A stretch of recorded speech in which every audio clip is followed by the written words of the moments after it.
Imagine being left for dead on the highest mountain in the world. It's a scenario so extreme, it feels like fiction. But on Mount Everest, the line between life and death is thinner than the air you breathe. This is a place of unparalleled beauty and unforgiving brutality, a place that has called to the hearts of adventurers for a century. They come seeking glory, transcendence, a test of the human spirit against the raw power of nature. They come to stand on the roof of the world. But the mountain always has the final say. It is a silent arbiter of fate, and for every triumphant story etched into its slopes, there are countless others of tragedy and loss. The price of ambition here can be absolute. This is the story of Lincoln Hall, a man who knew these risks better than most. He wasn't a novice chasing a thrill, he was a seasoned Australian mountaineer, a veteran of the Himalayas, and a living legend in the climbing community. In 1984 he was part of the first Australian team to forge a new route up Everest's north face, coming within a few hundred meters of the summit before being forced to turn back to save a frostbitten climbing partner. The mountain had denied him once, but it had never left his mind. For 22 years, the ghost of that summit haunted him. He wrote a book about the experience, calling it White Limbo, a testament to the profound and often painful grip the mountain held on him. Now, in May of 2006, at the age of 50, he was back. He was back to finish what he started, to finally stand on that elusive peak and close a chapter of his life that had been left open for 2 decades. He was climbing for himself, for his family, and for the memory of that first arduous attempt. On May 25th, after weeks of acclimatization and grueling effort, Lincoln Hall achieved his lifelong dream. He stood at 8,848 meters on the very pinnacle of the planet. The world unfolded beneath him, a panorama of peaks and clouds. It was a moment of pure, unadulterated triumph. But on Everest, the summit is only halfway. The descent is statistically the most dangerous part of any climb. Your body is depleted, your oxygen is running low, and your mind, euphoric and exhausted, is prone to critical errors. As Lincoln began his journey down, something inside him began to fail. He was in the death zone, the region above 8,000 meters where the human body can no longer acclimatize. Here the oxygen pressure is only a third of what it is at sea level. Without supplemental oxygen, the body is quite literally dying. Cells begin to break down. The brain and lungs, starved of oxygen, start to swell, a condition known as high-altitude cerebral edema, or HACE. It is insidious and swift. Judgment evaporates, replaced by confusion, hallucinations, and a complete loss of coordination. This is what was happening to Lincoln Hall.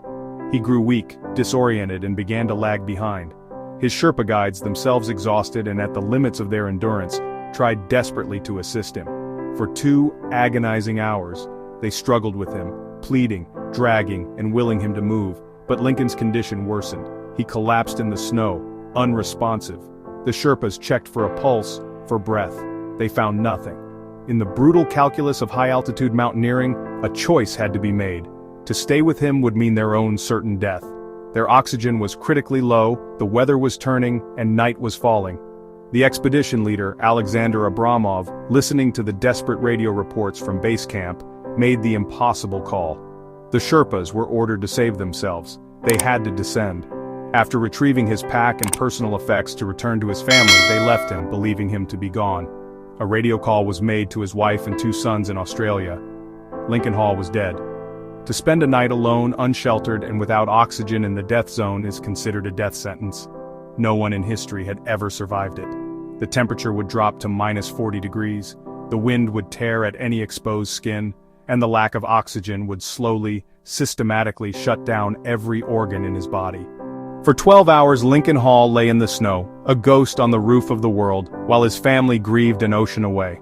The mountain had claimed him, but Everest, as always, had other plans. The next morning, another team was making its way toward the summit. American guide Dan Mazer, his client Miles Osborne, and their Sherpa guide were on their own final push. They were in the rhythm of the climb. Step, breathe, step, breathe. Their world narrowed to the path ahead, and the singular goal of the summit. They were aware of the tragedy that had occurred the day before. News travels fast on the mountain.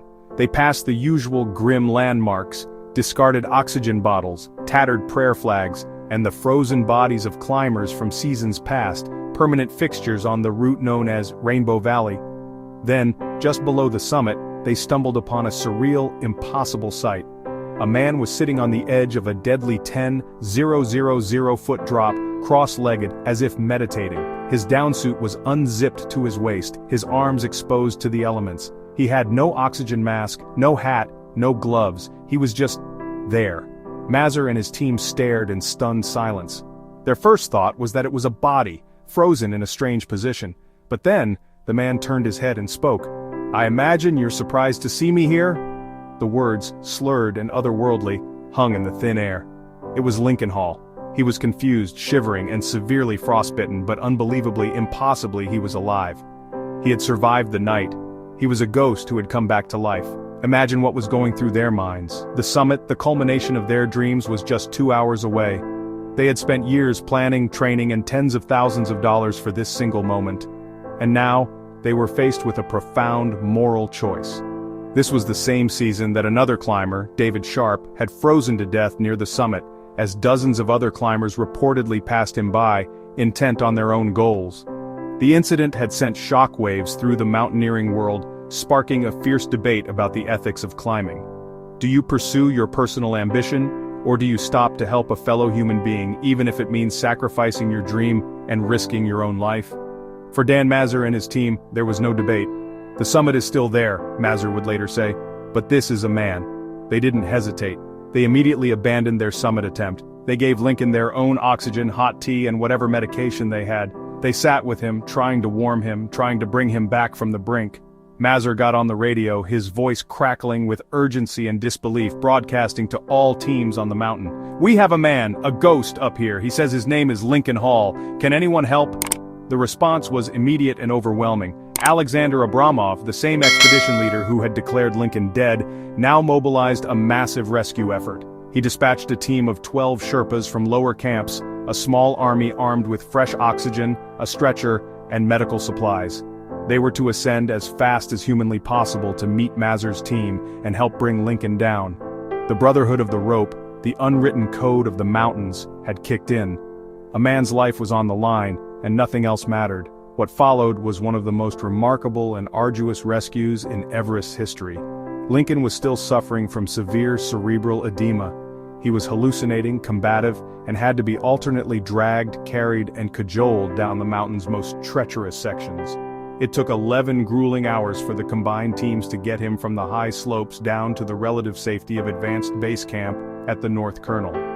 It was an epic feat of endurance and selflessness, a testament to the courage of Dan Mazur, his team, and the incredible strength of the Sherpas who risked everything to bring a ghost back to the world of the living. Back in the relative safety of a tent at advanced base camp, the immediate cost of survival was brutally apparent. Lincoln Hall was alive, but only just. His fingers, once nimble tools of a master climber, were now waxy, wooden, and blackened by severe frostbite.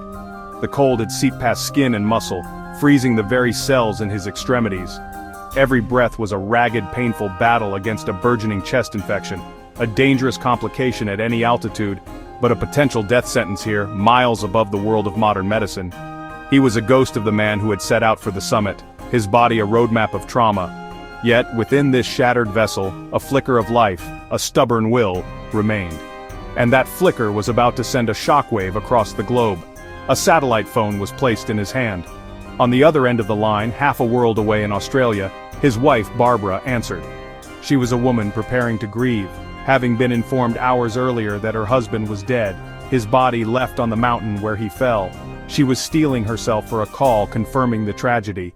Instead, through the static and the vast distance, she heard a voice. It was weak, slurred from cerebral edema and exhaustion, but it was unmistakably his.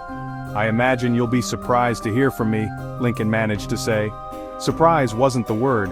It was a moment of impossible resurrection, a voice calling out from beyond the grave.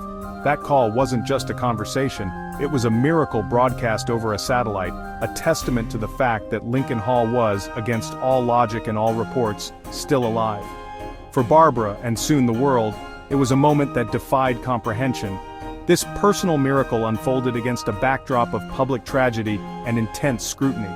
The 2006 Everest season was exceptionally deadly, with 10 other climbers losing their lives on its unforgiving slopes. The mountain was making headlines for all the wrong reasons. Just days before Lincoln's ordeal, the death of a British climber named David Sharp had ignited a firestorm of controversy.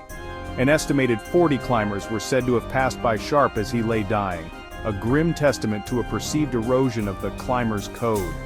The world was asking a hard question: had the commercialization of Everest, the summit fever, and the sheer number of people on the mountain created a culture where human life was secondary to personal ambition? Had the soul of mountaineering been lost? It was in this exact climate of moral crisis that Lincoln's story emerged. Not just as a tale of survival, but as a powerful counter-narrative. Lincoln's story is a deep dive into the very definition of impossible odds. He had spent the night alone without oxygen, food, or shelter at 8,700 meters in the death zone. At this altitude, the human body is actively dying. The lack of oxygen pressure causes capillaries to leak fluid into the lungs and brain. For Lincoln, this manifested as high-altitude cerebral edema, a condition that causes confusion, hallucinations, loss of coordination, and ultimately, death. He was found by his own team, but after hours of trying to help him descend, he collapsed, was declared deceased by the Sherpas, and the expedition leader made the heart-wrenching decision to leave him to save the rest of the team. This wasn't a malicious choice, but a brutal calculation based on decades of high-altitude experience. No one survives a night in the open, in that condition, at that altitude. It had never happened. The story is also one of hard choices that define character. The first was the agonizing decision by Lincoln's own team to leave him. But the second, and perhaps more profound choice, came the following morning. American guide Dan Mazur and his team were on their way to the summit, the culmination of months of training and tens of thousands of dollars. As they traversed the ridge, they saw something impossible: a man, sitting cross-legged with his down suit unzipped to the waist, trying to change his shirt as if he were on a sunny beach. It was Lincoln Hall. He was frostbitten, delirious, but undeniably alive. In that moment, Mazur faced a choice that defined the season: continue to the summit, the dream of a lifetime, or abandon it all for a stranger with almost no chance of survival. He chose the stranger. He and his team stopped, gave Lincoln their own oxygen, and radioed for help, sacrificing their own ambitions for a chance, however slim, to save a life. This is a story about the incredible, almost supernatural strength to keep going when everything, including your own body and the laws of physiology, says you can't. After being discovered, the fight was far from over. It took a team of 12 heroic Sherpas, mobilized in a massive rescue effort, to get him down. For nearly 9 hours, they cajoled, dragged, and carried the barely coherent Lincoln down from the summit ridge to the safety of Camp 4. He had spent nearly 2 full days in the death zone, most of it without supplemental oxygen. He had come back from a place no one returns from. Lincoln Hall came back from the edge, and in doing so, he rewrote a chapter in the history of Everest. His survival became a beacon of hope in one of the mountain's darkest seasons. It was a powerful reminder of the compassion that still exists in the world's highest places, a testament to the heroism of Dan Mazur, his team, and the Sherpas who refused to give up. The physical toll was immense.